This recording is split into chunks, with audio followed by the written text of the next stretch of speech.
जो व्यक्ति निंदा चुगली करेगा वो ना चाहे तो भी परेशान रहेगा, क्योंकि वो निगेटिविटी उसके साथ है ना।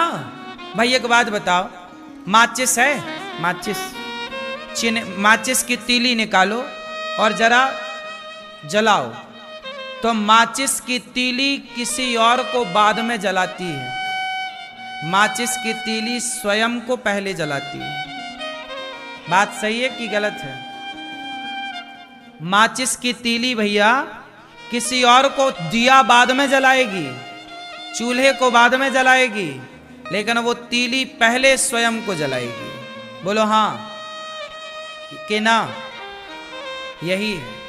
इससे सीख ये मिली कि जो दूसरे का बुरा करता है, दूसरे के बारे में बुरा सोचता है, उसका बुरा वो कब कर पाए ना कर पाए, पर खुद का बुरा पहले कर लेता, खुद को पहले जला लेता है। आप दूसरे को जला पाएंगे अलग विषय है, कब जलाएंगे, कितना जलाएंगे, लेकिन स्वयं को पहले जला रहे हैं आप। ये निंदा और चुगली के साइड इफेक्ट। आपके घर में डर लगता है आपको, कई बार आपका घर ऐसा है जैसे खाने दौड़ रहा है आपको, आपके घर में नेगेटिविटी ज्यादा है, घर में रहने का आपको मन नहीं करता, क्योंकि घर का वातावरण आपने ऐसा बना रखा है। इसलिए मैं आप सबसे कहूं, अपने घर को ही मंदिर बनाइए। अपने घर को क्या बनाइए? मंदिर। कैसे बनेगा? पॉजिटिविटी से। कोई गलत बात ना करिए, ना गलत बात करने वालों को घर में कोई आए तो उसका स्वागत सत्कार ऐसे करिए जैसे भगवान का सत्कार हो रहा। किस घर में भगवान होते हैं मैया? किस घर में भगवान होते हैं? जिस घर में अतिथि का स्वागत सत्कार होता है, उस घर में भगवान होते हैं। अब क्या हो रहा घरों में?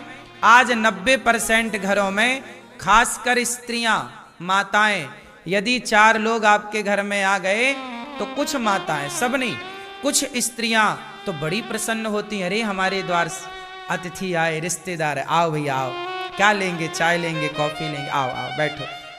अंदर से प्रसन्नता है कुछ स्त्रियों को कि मेरे घर मेहमान आए, मेरे घर अतिथि आए, मेरे घर साधु आए, मेरे घर ब्राह्मण आए, मेरे घर कन्या आई। कुछ लोग भीतर से खुश हो जाती हैं महिलाएं और पुरुष, अरे मेरे घर तो अतिथि आए, आओ क्या खाएंगे? ये खाओ, ये खाओ, ये खाओ, तुम्हारे लिए ये बनाएंगे, खाओ पियो। और कुछ लोग कैसे होते हैं, किसी के घर मेहमान आ गए तो उनका सिर चढ़ जाता है, अरे कहाँ आ गए, बनाना पड़ेगा खाना। मेहमानों को देख करके जिन स्त्रियों का सिर चढ़ता है, वो घर ही नरक की श्रेणी में चला जाता है, अपने आप नरक की लिस्ट में चला गया। उस घर में भगवान कभी नहीं आते। जिस घर अतिथि, जिस घर में नहीं आए, अतिथि का सम्मान जिस घर में नहीं हो, उस घर में भला भगवान का क्या काम है? इसलिए कहते हैं अतिथि देवो। जिस घर में मां प्रसन्न है, जिस घर में मां खुश, पिता खुश, अतिथि खुश, वहां भगवान भी चल कर जाते हैं।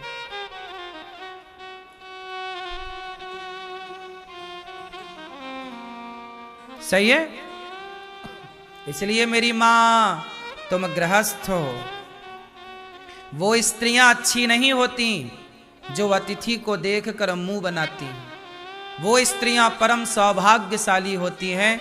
उन स्त्रियों से घर की शोभा होती है जो स्त्रियां अतिथि को देखकर प्रसन्न हो जाएं कि आज हमारे को भगवान ने सेवा करने का मौका दे दिया है, किसी को आज भोजन बना के खिलाने का अवसर दिया।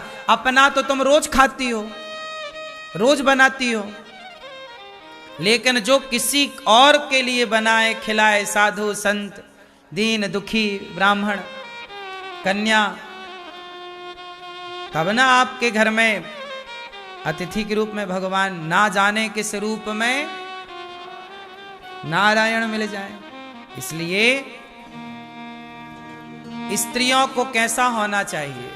इसलिए मैंने आपको कथा सुनाई कई बार कि माता यशोदा पिछले जन्म में धरा थी।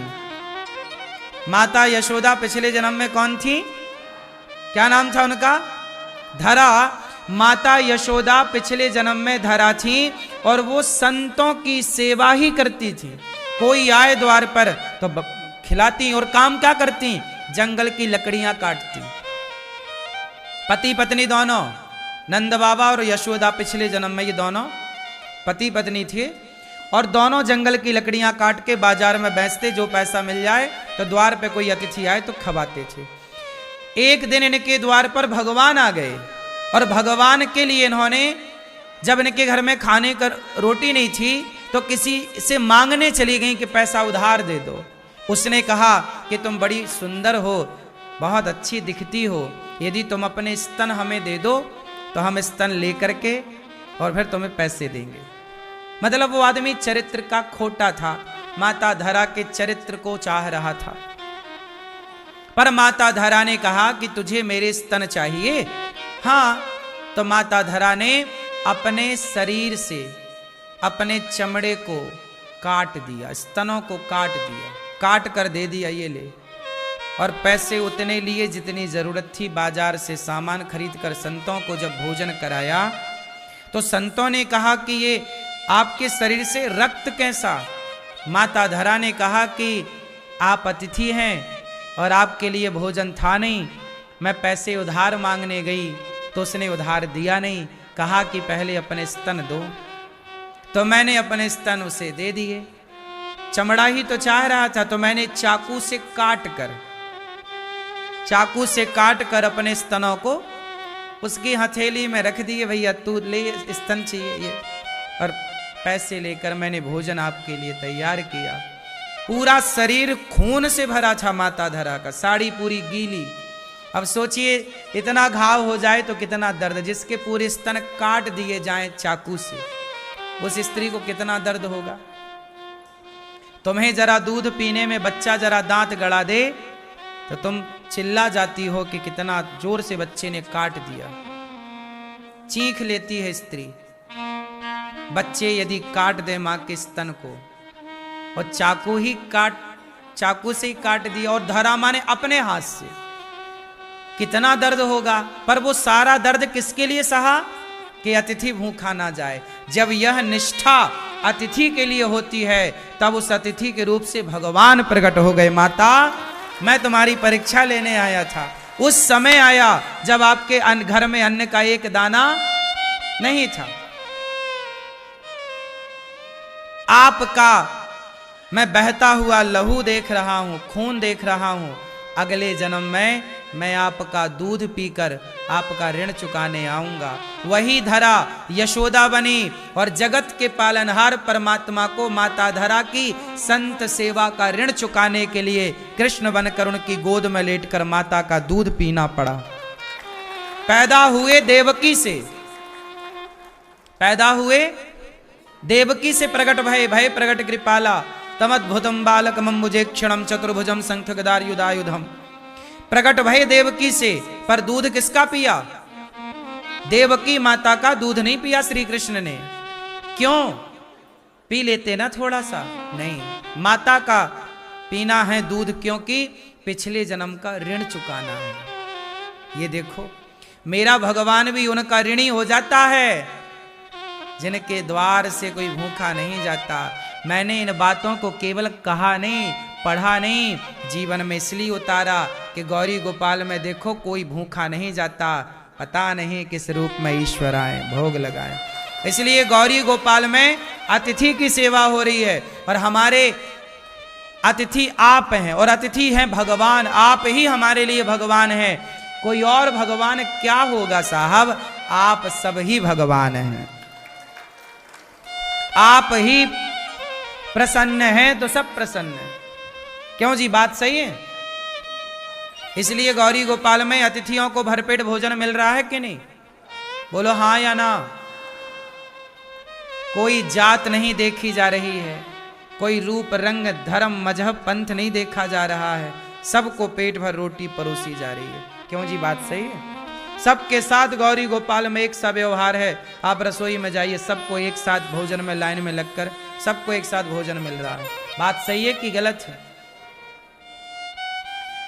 ये सब संभव है। आप भी गृहस्थ हैं, हम भी गृहस्थ हैं, सब कुछ संभव है। हमने अपने आसपास निंदा चुगली को भटकने नहीं दिया।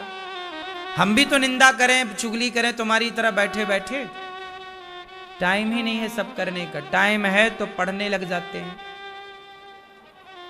सत्संग करेंगे, अच्छी बातें करें। हम क्यों किसी के बारे में गलत बात करें? होंगे आप में लाख दोष, होंगे आप में लाख अवगुण, पर मैं क्यों देखूं? आपके पड़ोसी में 1 लाख अवगुण होंगे, आप देख भी लोगे तो पाओगे क्या? अवगुण देखने ही हैं, दोष देखने ही हैं, तो औरों के नहीं, खुद के दोषों को देखिए और अपने दोषों को देखकर अपने को बेहतर कीजिए। बुरा जो देखन मैं चला, बुरा ना मिलिया कोई, जो दिल खोजा आपुना, हमसे बुरा ना। मैया सुन रही हो मेरी मां? इसलिए कहता हूं, ध्रुव जी अपने पिता के, अपनी सौतेली मां के अपमान से परेशान ना होकर गुरु वचनों पर चलकर प्रभु को पाया, अपने जीवन को बैकुंठ बना लिया ध्रुव जी ने। इसलिए भगवान ने बैकुंठ खाली कर दिया ध्रुव के लिए। आपको बताऊं, ध्रुव जी किस लोक में रहते हैं? बोलो, ध्रुव जी कहां रहते हैं? ध्रुव लोक में। जैसे ब्रह्म लोक है, मृत्यु लोक है, स्वर्ग लोक है, ऐसे ध्रुव जी जहां रहते हैं उस लोक का नाम है ध्रुव लोक। ध्रुव लोक, ध्रुव जी के पहले वह लोक बैकुंठ था। पहले भगवान नारायण वहीं रहते थे, पर भगवान नारायण ने अपने लिए बैकुंठ अलग बनाया और अपना घर ध्रुव जी को दे दिया। देखो, ये भक्ति की ताकत है, ये प्रेम की ताकत है। ध्रुव लोक जो है वह बैकुंठ ही था और है। पहले भगवान श्रीमन नारायण वहीं रहते थे। फिर जब ध्रुव जी की तपस्या देखी, कहा पुत्र मैं तुझे अपना घर देना चाहता हूं। अपना गिफ्ट कर दिया भक्त को और अपना दूसरा फिर भगवान ने बैकुंठ बनाया। तो भगवान अपना घर देने को तैयार हैं। यही तो पूछा किसी ने राम से कि राम, आपने अयोध्या का राजा बना दिया भरत को, आपने विभीषण को राजा बना दिया लंका का, आपने विभीषण को लंका का राजा बना दिया। यदि कल रावण आपकी शरण में आ जाए कि राम मुझे क्षमा कर दो, राम जी विभीषण को कहां का राजा बना चुके हैं? जोर से, कहां का? लंका। जो संपत्ति से रावण नहीं दीन दिए दसमात, सोई संपत्ति विभीषण ही सकुच दीन रघुनाथ। राम जी ने विभीषण का राज्य तिलक कर दिया। विभीषण क्या बन गए? राजा। कहां के?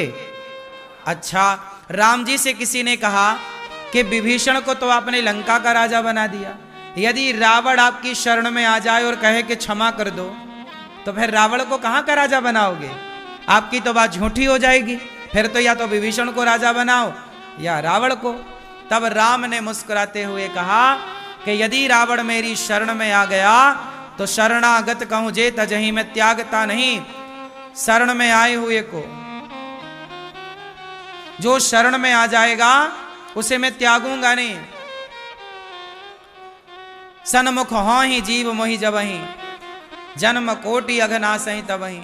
शरण में आ गया यदि रावण, तो मैं विभीषण को लंका का राजा बना चुका हूं। रावण शरण में आएगा तो मैं रावण को अपने बैकुंठ का राजा बना दूंगा। भगवान है ना, भगवान तो ऐसी कई पृथ्वी तुरंत प्रकट कर सकते, कई बैकुंठ बना सकते। भगवान है वो। कर तुम अकर तुम अन्यथा कर तुम सर्व सामर्थ, क्या नहीं कर सकते। इसलिए मेरी मां ध्रुव जी महाराज जब तपस्या किए तो भगवान ने दर्शन दिया, पुत्र कुछ मांग लो। ध्रुव जी को भगवान ने राजा बनाया, जाओ समाज की सेवा करो। भगवान मिल भी जाए आपको, सुनो ध्यान से, भगवान आपको मिल भी जाए तो भगवान आपको मिलकर यही कहेंगे, जा मैं तुझे धन धान्य दे रहा हूं, जा तो दीन दुखियों की सेवा कर। दीन दुखियों की सेवा करने से ही भगवान मिलते और प्रसन्न होते हैं, ये मान लो आप। भगवान भी आपको कहेंगे जाओ सेवा करो। ध्रुव जी को लगा तो दिया सेवा में, जाओ। फिर ध्रुव जी ने अपने राज्य काल में खूब अन्य क्षेत्र बांटे, संतों की सेवा की, खूब यज्ञ किए, खूब पुण्य किया, और खोल रखा है अन्य क्षेत्र, कोई भी आओ। ये ध्रुव जी के जमाने से चला आ रहा है। ये जो अन्य क्षेत्र है, अन्य क्षेत्र कोई आज ही चल रहा है, गौरी गोपाल में नहीं। अन्य क्षेत्र ध्रुव जी ने चलाया, अन्य क्षेत्र प्रहलाद जी ने चलाया, अन्य क्षेत्र धर्मराज युधिष्ठिर ने चलाया। जो जो धर्मात्मा सत्ता में आए, अन्य क्षेत्र का मतलब है कि कोई भी उनके राज्य में भूखा, सबको भोजन। ऐसे ही अन्य क्षेत्र, वही परंपरा से अन्य क्षेत्र गौरी गोपाल अन्य क्षेत्र चल रहा है। यही है ये अन्य क्षेत्र, कोई भी भूखा ना रहे। आप भी अपने द्वारा अन्य क्षेत्र गौरी गोपाल में बंटवा कर, घर पे आपके भले अतिथि ना आए, पर एक अतिथि गौरी गोपाल में भोजन आपकी ओर से करे, एक साधु आपकी ओर से भोजन प्रसाद प्राप्त करे। यही सेवा। अपने आप को सेवा से जोड़ दो। अच्छा एक बात बताओ, आपको पार जाना है, नदी बड़ी है, उस पार जाना है, और तभी नाव में आप बैठ नहीं पाए, लेकिन आपने नाव को पकड़ लिया। तो बताओ, जो बैठा है नाव में, जो खड़ा है नाव में, और जो पानी में है पर पकड़ा है नाव को, तो बताओ कौन पार होगा और कौन पार नहीं होगा? जो बैठा है, जो खड़ा है। नाव में कुछ लोग बैठे रहते हैं, तो नाव में कुछ लोग खड़े हैं, कुछ बैठे तो कुछ खड़े, और एक नाव को पकड़ा है पानी में। अब जैसे नाव जा रही है और आपने नाव को पानी में पकड़ लिया, डूब रहे थे आप, पकड़ लिया, तो बताओ पकड़ने वाला पार होगा कि नहीं? बोलो। जो बैठा है और जो नाव को पकड़ा है, ये दोनों एक ही साथ पार होंगे कि अलग अलग टाइमिंग में पार होंगे? हाँ। ऐसे ही हम भगवान की भक्ति नहीं कर पाए, हम भगवान की पूजा नहीं कर पाए, पर हमने सेवा को पकड़ लिया, तो पकड़ लिया तो भी पार हो जाएंगे।